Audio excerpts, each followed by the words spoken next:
Hello everyone, कैसे हैं आप सभी। आई होप बढ़िया होंगे। आप सबका स्वागत है हमारे यूट्यूब चैनल पर। तो चलिए आज की इस वीडियो को एक नए जज्बे के साथ स्टार्ट करते हैं। तो चलिए फिर स्टडी को स्टार्ट करते हैं। स्टार्ट करने से पहले मैं आप लोगों को अभी टाइम दिखा दूं। तो आप लोग टाइम देख सकते हैं, 2:28 हो रही है। तो चलिए फिर आगे हम अपनी स्टडी को कंटिन्यू करते हैं। सो चलिए फिर डेली की रूटीन की तरह ही फिर हम आगे अपनी स्टडी को कंटिन्यू करते हैं। और स्टार्टिंग फर्स्ट ऑफ ऑल हम अपने ज्योग्राफी के नोट्स का ही रिवीजन करेंगे। और देखो मेरे उठने का यार टाइम ना वही बन चुका है, दो डेढ़ 2 ढाई, ये इसी के बीच में अपने मैं डेली के डेली उठ जाता हूँ। और हालांकि आप लोगों को पता है मेरी पढ़ाई हो सकता है औरों की अपेक्षा कम चल पा रही है, मैं वही 4-5 घंटे पढ़ पाता हूँ। लेकिन देखो मुझे इससे कोई फ़र्क नहीं पड़ता है। खान सर की अगर आपने वीडियो देखी है तो चलिए कि मतलब थोड़ा कीजिए लेकिन अच्छा कीजिए। तो माना कि औरों के अपेक्षा मैं 12 घंटे स्टडी नहीं कर पा रहा हूँ और फिलहाल मेरी कुछ प्रॉब्लम्स हैं। प्रॉब्लम्स का घर पर है कि यही स्थिति हो जाती है, क्योंकि दिन में मुझे स्कूल से आने के बाद भाई 1-2 घंटे टाइम मिलता है तो उसमें थोड़ा बहुत पढ़ लेता हूँ। फिर शाम को, ये तो शाम को पढ़ो या सुबह पढ़ो, तो फिर मैं शाम को नहीं पढ़ पाता हूँ। तो इसे सुबह ही उठता हूँ, जो कुछ स्टडी करता हूँ वही करता हूँ।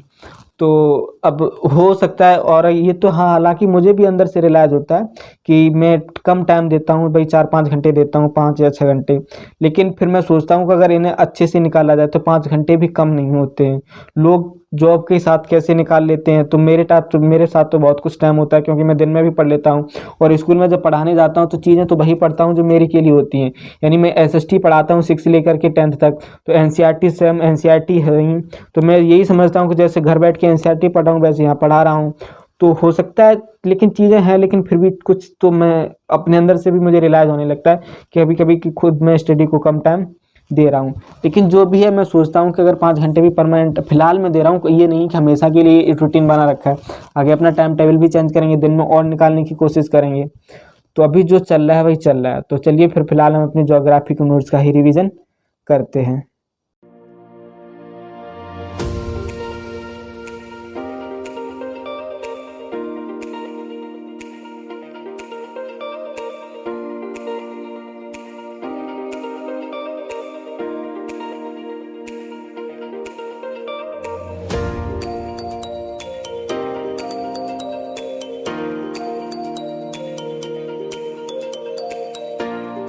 सो फाइनली यार मुझे काफ़ी टाइम हो चुका है ज्योग्राफी के नोट्स का रिवीजन करते करते। तो चलिए फिर इसे यहीं बंद करते हैं। और मैं आप लोगों को बता दूं तभी इसे हम बंद करते हैं। और आगे मैं अभी जो फैल डेली मैं डेली हिस्ट्री की नोट्स का रिवीजन करता था, लेकिन मैं फ़िलहाल उसे रोक रहा हूं। और अभी मैं अपने वर्ल्ड हिस्ट्री की जो मेरे पास बुक्स है उससे इसकी रीडिंग को कंटिन्यू करता हूं। मैंने आप लोगों को पहले भी कई बार बुक्स में दिखाया, और मैं आप लोगों को दिखा दूं तो ये दीनानाथ वर्मा की विश्व इतिहास की बुक है मेरे पास। तो फाइनली इसे ही हम स्टडी करेंगे। और स्टडी करने से पहले मैं आप लोगों को अभी टाइम दिखाऊं तो आप लोग टाइम देख सकते हैं आगे, यानी 4:16 हो रहे हैं। और हिस्ट्री पढ़ने से मुझे याद आया, मैंने आप लोगों को बताया था कि मैं स्कूल में पढ़ाने जाता हूँ। तो मैंने आप लोगों को बताया था मैं 10th 9th 10th में एसएसटी पढ़ाता हूँ। तो मैं आप लोगों को दिखा दूँ, अभी हाफ ईयरली की एग्ज़ाम चल रही थी। तो एक बच्चे ने कोई एग्ज़ाम दी थी और क्वेश्चन था, देखिए मैं आप लोगों को भी दिखाता हूँ। आप लोग देख सकते हो उसने कॉपी में लिखा क्या था। पता नहीं बच्चों में इतना टैलेंट कहाँ से आता है। देखना मैं भी आपको दिखाता हूँ। ये देखिए शायद ब्लर हो रहा है, इसलिए नहीं स्क्रीन आ रही है। हाँ आप लोग देख सकते हैं क्वेश्चन, ये था क्वेश्चन अथवा में था। जैसे क्वेश्चन था जीव आरक्षित क्षेत्र किसे कहते हैं और गांधी जी के सत्याग्रह का अर्थ बताइए। तो क्वेश्चन ये अथवा में दोनों अलग अलग थे, मतलब दोनों में से कोई ये करना था। तो उसने देखो आंसर में लिखा क्या है, गांधी जी के जीव आरक्षित क्षेत्र किसे कहते हैं, अर्थ के है जो सत्याग्रह का अर्थ नहीं कहते हैं, मुझे नहीं पता तो मैं के करूं जी। समझ में नहीं आता आजकल के बच्चे जन हैं, उसने सीधा ही लिख दिया मुझे नहीं पता तो मैं क्यों करूं जी। और जबकि ये लड़की थी, इसका नाम था नाजिया। पता नहीं बच्चे इतना टैलेंट कहाँ से लाते हैं, जो भी मन में आया वही लिख देते। कम से कम ये भी नहीं सोचते कि चलो नहीं आ रहा है तो स्किप कर दें, नहीं लिखना ज़रूरी है। फाइनली तो चलिए फिर हम आगे अपनी जो बुक है हमारी, इसी को रीड करते हैं।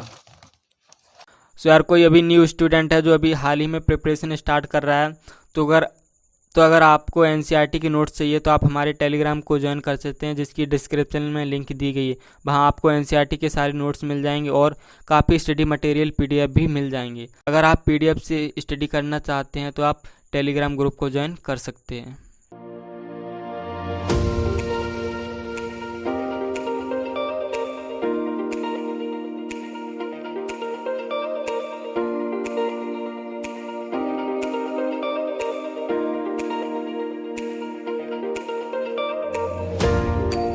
मुझे अभी बुक्स पढ़ते पढ़ते काफ़ी टाइम हो चुका है हिस्ट्री की, तो इसे यहीं पर बंद करते हैं, क्योंकि मुझे अभी पीटी के क्वेश्चन की भी प्रैक्टिस करनी है। और मैं आप लोगों को अभी टाइम दिखाऊं तो अब टाइम ज़्यादा नहीं बच रहा है, क्योंकि 6:19-20 हो चुके हैं और 7 बजे के बाद मैं स्टडी बंद कर देता हूँ, क्योंकि मुझे स्कूल भी जाना होता है।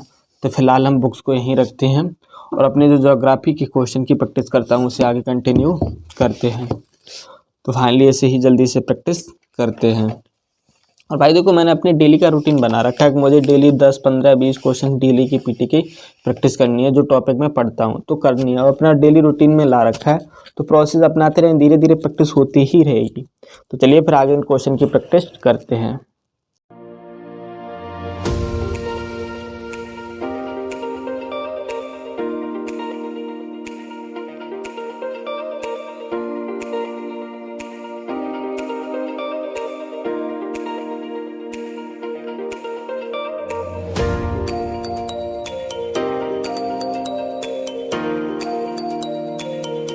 तो फाइनली यार अभी हम पीटी की प्रैक्टिस को यहीं पर बंद करते हैं, क्योंकि टाइम भी काफ़ी हो चुका होगा और मुझे फिर स्कूल भी जाना होगा। तभी मैं आप लोगों को टाइम दिखा दूं, तो आप लोग टाइम देख सकते हैं 7:30 यानी 7:30 बज रहे हैं।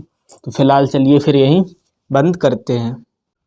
सो फाइनली यार आज की इस वीडियो को हम यहीं पर एंड करते हैं, क्योंकि अभी 7:30 बज चुके हैं और मुझे स्कूल भी निकलना होगा। तो रेडी होने में टाइम लगेगा, 9 बजे का स्कूल है तो फिर टाइम से जाना भी होता है। हालांकि मैं आज वैसे मैं 7 बजे से पहले स्टडी बंद कर देता हूँ।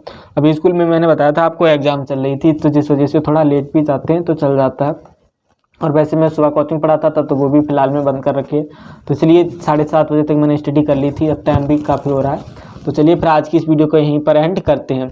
तो फिर कल मिलते हैं एक नई वीडियो और एक नए जज्बे के साथ। तब तक के लिए आप सभी को जय हिंद, वंदे मातरम।